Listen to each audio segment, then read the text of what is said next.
Welcome to EnglishClass101.com's English in 3 minutes, the fastest, easiest, and most fun way to learn English. Hey everyone, I'm Alicia.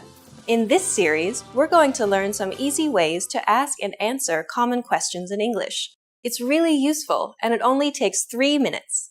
In this lesson, you're going to learn how to ask and say where you live.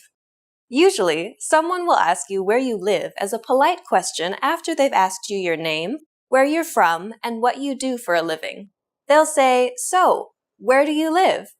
This is inviting you to keep making conversation. There are lots of ways you could answer this question, but here are some of the most common. You could say, "Do you know?" and then the name of the area you live in. Do you know Twin Pines? Or you could mention a local landmark, like near the library, near the movie theater. You could also answer by telling the person what train line you live on if your city has a train network, or what station is the nearest to your house. On the Green Line, near Central Station. So as you can see, there are lots of possible ways to answer the question, where do you live? Once you've told them, the other person might respond in one of the following ways. "Oh yeah, I know it. I live near there." Or maybe, "I'm afraid I don't know it." The other person is just being polite by showing interest, so you can reply by saying something like, "Oh, really?" Since the other person is asking you this question to be polite, a good way to continue the conversation is to ask them the same question in return. You can just say, "How about you?"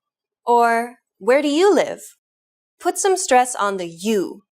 Where do you live? Now it's time for Alicia's advice. Asking where someone lives is a way to try to find something you have in common with the person you're talking to. So if you're familiar with the area the other person lives in, make some comments about it.